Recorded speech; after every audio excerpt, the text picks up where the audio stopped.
రక్షించండి, కాపాడండి, రక్షించండి,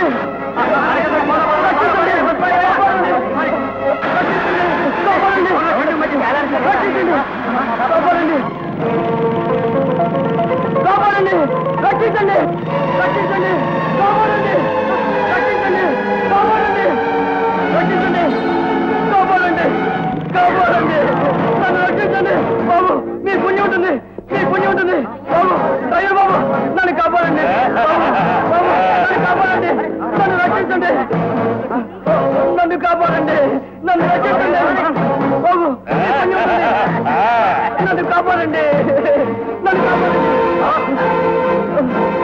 రక్షించండి, కాపాడండి, రక్షించండి, కాపాడండి. Congratulations my dear young man. IG గారు, ఏమిటిదంతా? ఆపదలో ఉన్న మనిషిని కాపాడవలసిన బాధ్యత కేవలం పోలీసులదే కాదని, సాటి మనిషి కూడా ముందుకు రావాలనే ఉద్దేశాన్ని ప్రజలకు తెలియజెప్పాలని మా పోలీసు వారోత్సవాల సందర్భంగా ఈ ప్రయత్నం చేశాం. గత 32 గంటలుగా ఈ మనిషి ఇక్కడ చావు బతుకుల మధ్య ఊగిసలాడుతున్నా చూసిన ఏ మనిషి ఇతన్ని కాపాడే ప్రయత్నం చేయలేదు. కనీసం పోలీసు రిపోర్ట్ ఇవ్వడానికి కూడా ముందుకు రాలేదు.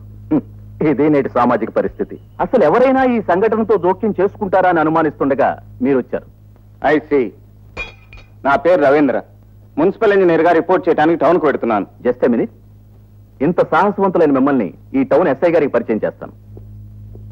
Mister Ravindra, is Mister Raghuram. అన్నయ్య. వాట్? ఎస్ సార్, రవీంద్ర నా తమ్ముడు. Oh fantastic. బాధ్యత గల పోలీస్ ఆఫీసర్ కి పౌరధర్మం తెలిసిన తమ్ముడు. Really it is super. మన ప్రయోగం ఫలించింది. తమ్ముడు. అన్నయ్య.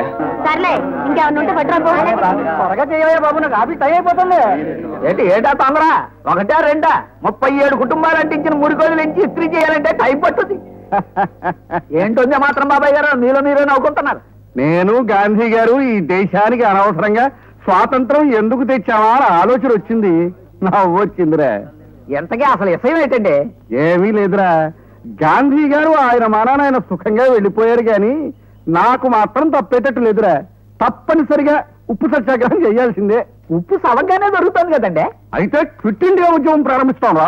అబ్బా, అసలు ఏంటైందండి? ఒరేయ్, ఈ పేపర్ చూడు.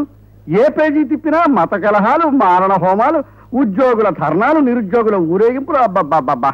ఒరేయ్, నువ్వు ఈ వార్డిక్ కౌన్సిలర్ ఇన్ని సంవత్సరాలైంది కదా, ఏనాడైనా ఈ సమస్యల గురించి ఆలోచించావురా? బాలేవరండి. చెత్త కుప్పలెట్టా ఎత్తించాలని నేను ఎడుతూ ఉంటే దేశం గురించి మాట్లాడతారేటండి. అయినా దేశం దాకా ఎందుకు? మన బిల్డింగ్ లోనే 37 కుటుంబాలు ఉన్నాయి. వాళ్ళకి 370 భాగాలు ఉన్నాయి. ఇది శాతనైతే వాటిని సరిచేస్తే చాలు. అమ్మో, మన బిల్డింగ్ లో వాళ్ళని సరిచేయాలంటే గాంధీ గారు లాంటి వాళ్ళు, నాలాంటి అహింసావాదులు పనికిరారురా. ఝాన్సీ లక్ష్మీబాయి, సుభాష్ చంద్రబోస్ లాంటి వాళ్ళ ఆవేశం కావాలి. అందుకే కదరా ఈ బాధ్యత రజనీకి అప్పగించాం. For more updates, like, comment, subscribe to our channel. Hey darlings, గంటని click చేయడం మర్చిపోకండి.